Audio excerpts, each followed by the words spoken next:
Hello guys, welcome back to my channel. आज हम numerical part करने जा रहे हैं chapter residence and tax liability का। इससे पहले वाले वीडियो में मैंने आपको बहुत अच्छे से नोट्स के थ्रू एक्सप्लेन किया हुआ है थ्योरी पार्ट, और अगर आपने अभी तक वो वीडियो नहीं देखा है तो पहले वो देख लीजिएगा, क्योंकि उसके बाद आपको तभी न्यूमेरिकल पार्ट समझ आएगा, अदरवाइज आपको समझ में नहीं आने वाला है। और पहले वाली वीडियो का जो लिंक है वो मैं आपको डिस्क्रिप्शन बॉक्स में दे दूँगी।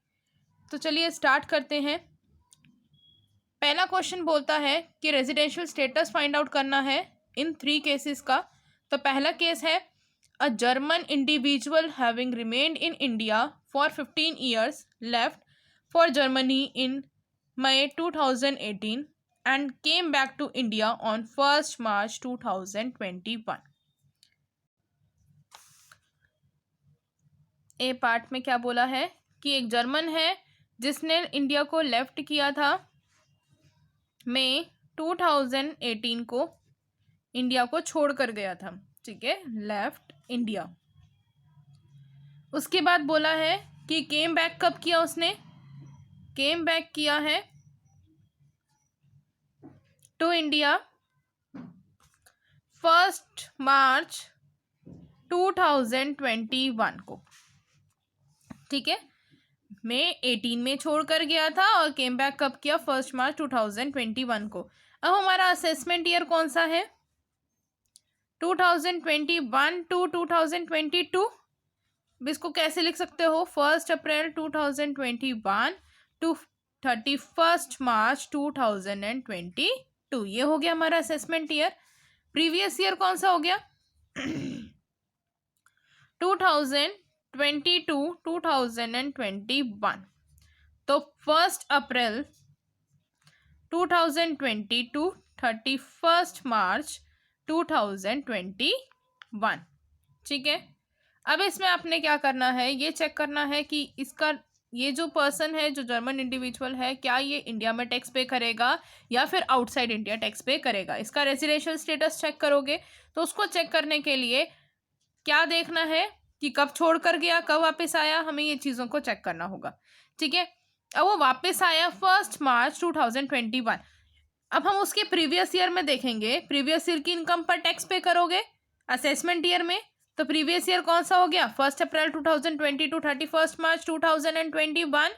अब इसमें वो वापस कब आया था, 1 मार्च 2021, यानी मार्च के महीने में आया है, लास्ट वाले महीने में। तो यानी वो कितने दिन रहा, 31 डेज रहा इंडिया में। तो हमारी बेसिक कंडीशन क्या होती है, पहली बेसिक कंडीशन ये होती है कि वो 182 डेज रहे या उससे ज़्यादा रहे। ठीक है, दूसरी बेसिक कंडीशन क्या होती है रेजिडेंट को डिक्लेयर करने के लिए कि वो 60 डेज रहे प्रीवियस ईयर में, और प्रीवियस ईयर के इमीडिएट पिछले सालों में, पिछले 4 सालों में उसका रेजिडेंशियल स्टेटस कैसा होना चाहिए, एटलीस्ट वो पिछले 4 सालों में एटलीस्ट 365 डेज रहे। ठीक है जी, यही थी 2 बेसिक कंडीशन। अब अगर ये दोनों बेसिक कंडीशन सेटिस्फाई होती हैं तब हम उसको रेजिडेंट बोल देंगे, अगर वो सेटिस्फाई नहीं होती हैं तो हम उसको नॉन रेजिडेंट बोल देंगे। लेकिन अगर सेटिस्फाई हो जाती हैं तो हम उसको रेजिडेंट बोलने के बाद हम ये चेक करते हैं कि क्या वो ऑर्डिनरी रेजिडेंट है या फिर नॉट ऑर्डिनरी रेजिडेंट है। लेकिन यहाँ पर अभी हम कुछ जो चेक करेंगे, सबसे पहले देखेंगे कि क्या बेसिक कंडीशंस उसकी सेटिस्फाई हुई हैं, रेजिडेंट। ठीक है, तो ये तो सिर्फ 31 डेज रहा, 182 डेज वाली तो नहीं हुई। और यहाँ पर देखो, अब हम सेकंड बेसिक कंडीशन को नहीं देखेंगे। क्यों नहीं देखेंगे, क्योंकि इसकी ये वाली जो बेसिक कंडीशन है 60 डेज वाली, वो भी सेटिस्फाई नहीं होगी, क्योंकि वो 15 साल पहले ही छोड़कर चला गया था। यहाँ पे बोला हुआ है कि अ German individual having remained in India for 15 years, 15 साल रहा, लेफ्ट फॉर जर्मनी, जर्मनी में चला गया 2018 में और केम बैक किया 1 मार्च 2021। लेकिन ये इंडिया को छोड़कर जो गया है, ये अपने एम्प्लॉयमेंट के पर्पज से छोड़कर गया है। जब कोई पर्सन अपने एम्प्लॉयमेंट के पर्पज से छोड़कर जाता है तो हम उसके लिए सिर्फ फर्स्ट वाली जो बेसिक कंडीशन है उसको मानते हैं, सेकंड वाली जो बेसिक कंडीशन है उसको हम इग्नोर कर देते हैं। ठीक है, अब ये क्यों करते हैं, क्यों नहीं करते हैं, ये इसका रीज़न मेरी पहली वीडियो में है।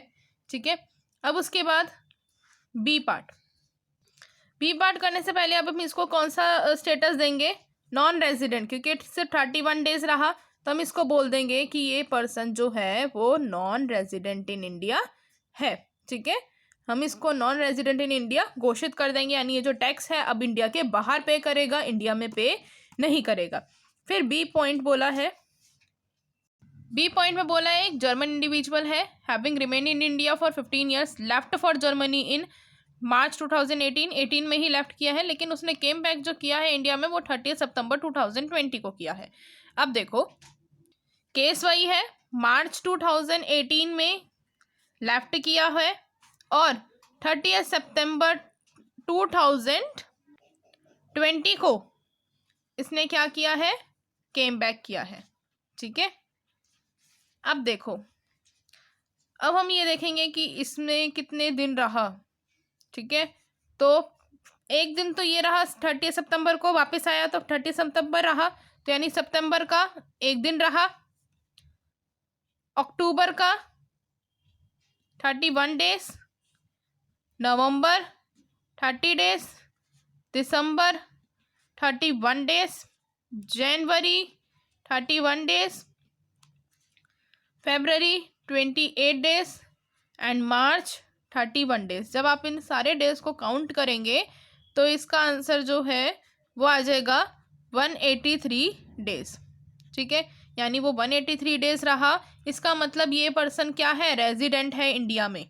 ठीक है, पहली वाली बेसिक कंडीशन को वो सेटिस्फाई कर रहा है, तो इसको हम क्या कर देंगे, रेजिडेंट डिक्लेयर कर देंगे। अब जब रेजिडेंट डिक्लेयर कर देते हैं तो मैंने कहा था कि ऑर्डिनरी रेजिडेंट और नॉट ऑर्डिनरी रेजिडेंट को चेकआउट करते हैं, क्या वो ऑर्डिनरी है या फिर नॉट ऑर्डिनरी है। तो उसके बाद हम चेक करेंगे, हमने पहले रेजिडेंट किया, अब इसमें हम दोनों को चेक करते हैं। ठीक है, अब इसको चेक करने के लिए एक बेसिक कंडीशन का होना, बेसिक कंडीशन तो हमारी यहाँ पे हमने सेटिस्फाई करके दिखा दी, नॉट ऑर्डिनरी। ठीक है, रेजिडेंट। अब यहाँ पर दो हमें एडिशनल कंडीशन को सेटिस्फाई करना होता है। पहली एडिशनल कंडीशन ये होती है कि जो पर्सन है वो 2 ईयर्स रहे आउट ऑफ 10 ईयर्स। अब ये जो 10 ईयर्स होते हैं वो कौन से होते हैं, प्रीवियस ईयर के इमीडिएट पिछले वाले जो ईयर्स होंगे। ठीक है, पहली बेसिक एडिशनल कंडीशन ये है, एडिशनल कंडीशन। ठीक है, और दूसरी एडिशनल कंडीशन क्या है कि ये जो है 7 ईयर्स में, पिछले 7 सालों में, प्रीवियस ईयर के इमीडिएट पिछले 7 सालों में एटलीस्ट 730 डेज उसने स्टे किया हो, स्टे इन इंडिया, इंडिया में रहा हो। अब हमारा प्रीवियस ईयर कौन सा है, 1 अप्रैल 2020 टू 31 मार्च 2021। अब इसके प्रीवियस 10 ईयर्स को हम ले लेंगे। ठीक है, 1920, और फिर उसके बाद 1819, 1718, 1617, 1516, 1415, 1314 और 1213, 1112, 1 2 3 4 5 6 7 8 9 एंड 10 11। ठीक है, ये 10 ईयर्स हो गए। अब इस 10 ईयर्स में 2 साल रहा हो। अब यहाँ पर 1920 में वो नहीं था, 1819 में भी नहीं था, 1718 में कुछ टाइम रहा था, क्योंकि यहाँ पर मई मार्च 18 को छोड़कर गया था तो कुछ टाइम ही रहा। ठीक है, उसके बाद 1617 में रहा, क्योंकि पिछले ये बोल रखे हैं कि पिछले 15 साल वो रहा इंडिया में। ठीक है, तो इसमें भी रहा 1617 में, 1516 में भी, 1415 में भी रहा, 1314 में भी रहा, और 1213 में भी, 1112 में भी। और क्योंकि पिछले 10 ईयर्स हैं, उसने क्या बोला था क्वेश्चन में कि 15 ईयर्स पिछले रहा है इंडिया में, उसके बाद वो मार्च 18 को छोड़कर गया, फिर वापस कब आया था, 30 सितंबर 2020 को। ठीक है, अब ये वाली कंडीशन सेटिस्फाई हो गई, पहली कंडीशन। अब दूसरी कंडीशन क्या बोलती है कि पिछले 7 सालों में।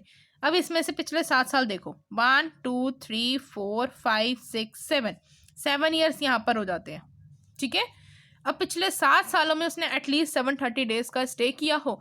अब यहाँ पर 4 साल हैं, 365 डेज होते हैं, 4 से मल्टीप्लाई कर देंगे तो आ जाएगा 1460, यानी 730 डेज तो एटलीस्ट वो रहा है। और ये वाले डेज भी हम गिनेंगे बाद में, जैसे हमने उसमें गिना था कि सितंबर 1, अक्टूबर 31 ऐसे गिना था ना, इसमें भी हम वैसे ही उसको काउंट करेंगे।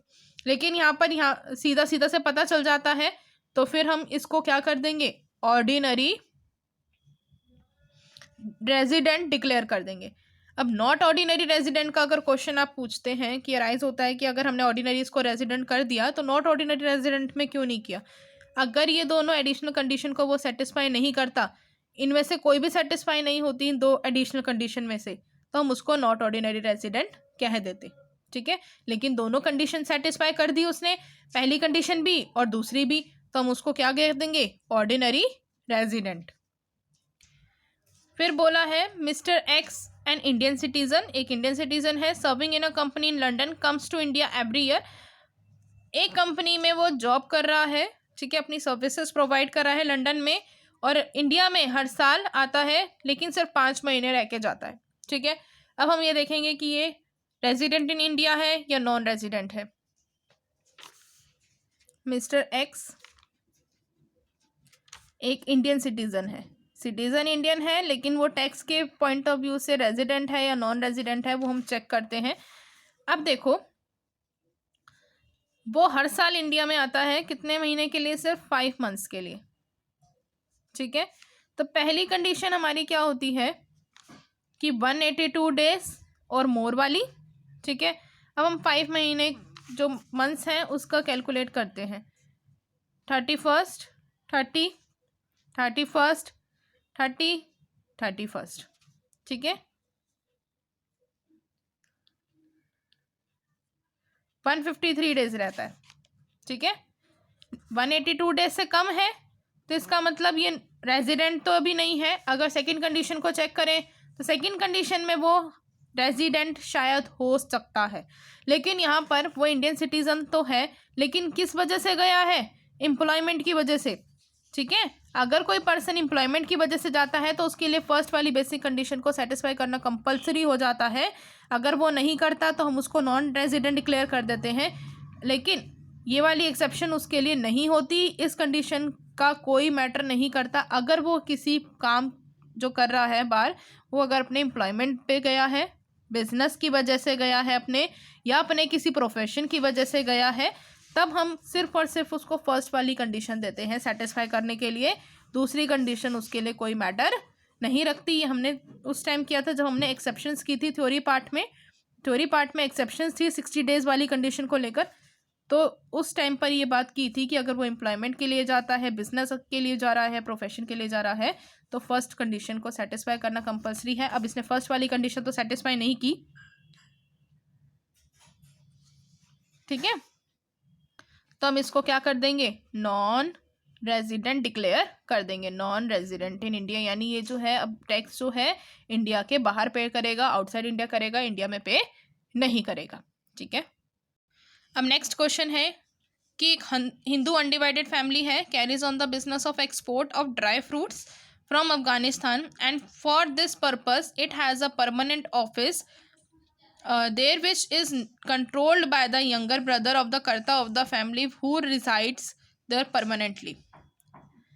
The karta permanently resides in India. अब यहाँ तक का पहले क्वेश्चन समझ लेते हैं। यहाँ पे बोला है कि एक HUF है जो बिजनेस को कैरी करती है, एक्सपोर्ट का बिजनेस है ड्राई फ्रूट्स का अफगानिस्तान में, एंड उस पर्पस के लिए उसका जो परमानेंट ऑफिस है वो करता जो है उसका जो यंगर ब्रदर है वो कंट्रोल कर रहा है, which is control by the younger brother of the कर्ता, कर्ता जो है उसका भाई कर रहा है, और जो कि वहाँ पर ही रह रहा है अफगानिस्तान में, और जो करता है वो परमानेंटली इंडिया में रहता है। बट समटाइम्स जो करता है वो विजिट करता है अफगानिस्तान में कुछ दिनों के लिए। द पॉलिसी डिसीजंस जो हैं वो कर्ता के द्वारा लिए जाते हैं, लेकिन इन इमरजेंसी, अगर कोई इमरजेंसी है तो जो यंगर ब्रदर है वही लेता है सारे के सारे डिसीजंस, और अगर डे टू डे के डिसीजंस हैं वो भी यंगर ब्रदर कंट्रोल करता है। तो ये बताना है कि क्या रेजिडेंशियल स्टेटस है उस हिंदू अनडिवाइडेड फैमिली का। अब हमने हिंदू अनडिवाइडेड फैमिली में ये पढ़ा था कि अगर उसका पार्शली या फिर होली कंट्रोल जो है वो इंडिया में हो रहा है थ्रू कर्ता, ठीक है। तो ये जो बिजनेस है ये हम इसको डिक्लेयर कर देंगे रेजिडेंट इन इंडिया, ठीक है। अगर इसका जो बिजनेस है पार्टली या फिर होली कंट्रोल हो रहा है आउटसाइड इंडिया, तो हम इसको क्या कर देते हैं, नॉन रेजिडेंट डिक्लेयर कर देते हैं, ठीक है। अब इसमें भी यही केस है, इसमें क्या बोला है, कर्ता जो है यहीं रहता है, उसका यंगर ब्रदर सिर्फ डे टू डे जो अफेयर्स हैं उसको मैनेज करता है, उसको कंट्रोल करता है, और अगर कोई इमरजेंसी के डिसीजंस हैं तो उसको देखता है, अपने आप लेता है, और जो लेकिन जो मेन डिसीजंस हैं वो कौन लेता है, कर्ता लेता है, ठीक है। और कर्ता कहाँ रहता है, इंडिया में, कुछ दिनों के लिए बाहर जाता है अफगानिस्तान। अब देखो, as the control and management of the family business is at least partially situated in India, partially जो है इंडिया में सिचुएटेड है, क्योंकि कर्ता परमानेंटली इंडिया में रह रहा है, बट सिर्फ सम टाइम के लिए जाता है, और सारे के सारे डिसीजन कौन लेता है, कर्ता रहता है। तो हम ये मान के चलते हैं कि ये जो बिजनेस है ये रेजिडेंट इन इंडिया है, और इसको फिर हमने ऑर्डिनरी रेजिडेंट को डिक्लेयर कर दिया, क्योंकि कर्ता जो है 2 एडिशनल कंडीशन को भी सेटिस्फाई करेगा। अगर कोई कर्ता जो है वो 2 एडिशनल कंडीशन को भी सेटिस्फाई कर देता है तो हम उसको ऑर्डिनरी रेजिडेंट बोल देते हैं, अगर वो नहीं करता तो नॉट ऑर्डिनरी रेजिडेंट बोल देते हैं। लेकिन यहाँ पर कर्ता पूरा टाइम इंडिया में ही रहता है, तो वो जो है ऑर्डिनरी रेजिडेंट की जो 2 एडिशनल कंडीशन है उसको वो सेटिस्फाई कर देता है, ठीक है। तो इसको हम क्या बोल देंगे कि वो ऑर्डिनरी रेजिडेंट है फैमिली बिजनेस इन इंडिया। अब क्वेश्चन बोला है एक्स लिमिटेड और वाई लिमिटेड जो है रजिस्टर्ड हैं पाकिस्तान में। अब एक्स लिमिटेड जो है वो पाकिस्तान में रजिस्टर्ड है, और वाई लिमिटेड जो है वो रजिस्टर्ड है इंडिया में, और उनका जो प्लेस ऑफ इफेक्टिव मैनेजमेंट है एक्स लिमिटेड का वो इंडिया में है, वेयरएज जितना भी बोर्ड मीटिंग्स हैं वाई लिमिटेड की वो सारी पाकिस्तान में होती हैं during the previous year 2020 to 21। अब हमें उनका रेजिडेंशियल स्टेटस डिटरमाइन करना है 21 to 22 वाले ईयर में, जो हमारा असेसमेंट ईयर है। अब इसको देखो, अगर हम कंपनी का केस देखें, ठीक है, कंपनी के केस में क्या होता है कि उसका या तो पहला पॉइंट बोलते हैं अगर रेजिडेंट घोषित करना हो तो, और दूसरा हम बोलते हैं नॉन रेजिडेंट, ठीक है। पहले पॉइंट में ये बोलते हैं कि जो रजिस्टर है, यानी जो कंपनी है वो रजिस्टर हुई हो इंडिया में, इन इंडिया, ठीक है। और सेकंड पॉइंट में हम ये बोलते हैं कि जो कंपनी है उसका place of effective management India में हो, ठीक है, यहाँ से कंट्रोल हो रही हो इंडिया से। अगर ये दोनों कंडीशन सेटिस्फाई हो जाती है, इनमें से अगर एक भी हो जाती है तो हम उसको रेजिडेंट घोषित कर देते हैं, लेकिन अगर नहीं होती हैं तो हम उसको नॉन रेजिडेंट घोषित कर देते हैं। If these 2 conditions are not satisfied then it is said to be non-resident in India, ठीक है।